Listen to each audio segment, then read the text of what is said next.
stumbled across this game during the 2025 Steam Next Fest, and now every time I have a few minutes free, I'm gonna fire it up for at least one run. You are a maintenance worker for a research black site hyperstructure very deep underground. And today's just an average day at work climbing through the underground tunnels and performing your maintenance work. Emergency. Elevator system malfunction. Do not use lifts. Seek alternate evacuation routes. Today is no longer an average day at work. It's a wild, frantic, white-knuckle climb to get out of the facility and escape the consequences of some egghead down in the dungeons trying to turn a science project into a dating sim. This game is all about the mechanics, so let's take a look at them. Welcome to White Knuckle. The game is about climbing and has some of the best, most fluid, nuanced, and satisfying climbing mechanics I've ever seen in any game. Left click and right click are your hands, and your movement keys are your momentum. Both of your hands have stamina. As it gets lower, your hands turn more and more red, and when that runs out, you're going to lose your grip and fall. That sounds real simple until you start playing more and realize there's a 3-factor trade-off you have to make between speed, stamina, and safety. Moving with 2 hands holding is good for speed. Both of your arms are doing pulling and support, but moving with 1 hand holding gives you extra distance, but it does increase the load on that one arm. On top of that, the momentum you keep from jumps and swinging your body can let you carry momentum forward or upwards, and you can get extremely speedy doing this as long as you don't miss. But there's no fall damage, so why be worried about making risky jumps or falling? What's the problem? Got it. Risk it is. We're leaving. It's time to leave. The bad news is, you can't freehand the entire tunnel because not all of this superstructure is held together well or is even safe to travel through. The good news is you don't have to freehand this entire tunnel because it's time to use some tools. Hold tab to open your inventory. You have plenty of space to sort items however you want, but you only have 2 quick-use hotkeys for your left hand and your right hand. You start off with a handy hammer on your belt. This lets you break things, smash things, attack enemies, and hammer in pittons, which are used as handholds since we don't have any climbing rope or safety harnesses. Equip the pitton, get close enough to a surface for where you want to hit it in, then equip the hammer and knock it in. 3 strikes securely keeps the pitton in the wall. But if you don't have time for that, you can strike it twice, once, or none at all. Auto pittons let you shove a handhold into a wall that is instantly secure. Not very common, but super useful. Rebar is useful and is common. Pittons have a downside that you have to be within arm's reach to place one and then hammer it in. Rebar gets around this by... Damn, that's 1.5 feet into solid concrete. But that is a handhold. Downside is, if you throw it at too shallow an angle, it's just going to ricochet right off. Damn it. Rope rebar is the same thing, but gives you a good length of rope that falls down that not only lets you climb a considerable vertical distance, skipping dangerous climbing sections or worse, but also gives you a chance to swing back and forth by holding shift while moving, and you can hold onto that rope and swing to move across large horizontal distances. Canned food restores your stamina for both hands to max. Once you've eaten the food, you do have to drop the food with either Q or E, depending on the hand that you ate it from. So those are simple items. Here's some of the more rare items. Adrenaline jacks up your climb speed and your jump height. I use this frequently to kill myself, hurling upwards into crushers. Pill bottle. Large reduction in stamina cost that just lets you go and go and go and go and go for a long time. Grub bug. Cute little guy. If you crush him in your hands like a monster, it lets you climb on anything. Golden cockroaches are money. Yes, you heard that right. They are money. You put them into the cockroach vending machine and you get stuff. And the downside is that they take up inventory space. Silver cockroaches take up 1 roach of space, count as 5 golden roaches. Bricks. Throw it, kill things. Explosive rebar. Throw it, kill things with a lot of noise. Granola is the same as canned food, but you don't have to throw the can away. The game just feels good to play, but if you get motion sickness or vertigo playing games with high vertical spaces, it's gonna mess with you. But it is the fastest Steam wishlist I put out in a long time, and I can't wait for the game to release. And if all of that hasn't sold you, like here's a solid run. Here's one of my really good runs where I made it really far.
Emergency. Radiation spike detected in What the Power fuck is that? Station 5, Reactor Room A3. Protective gear mandatory. Oh, leave me alone, desperately, please.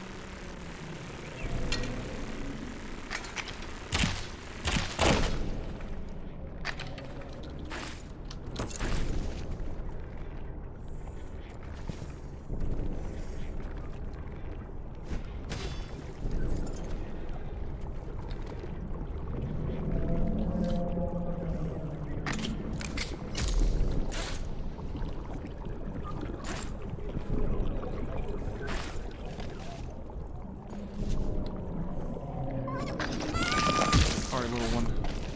Duty calls. Oh.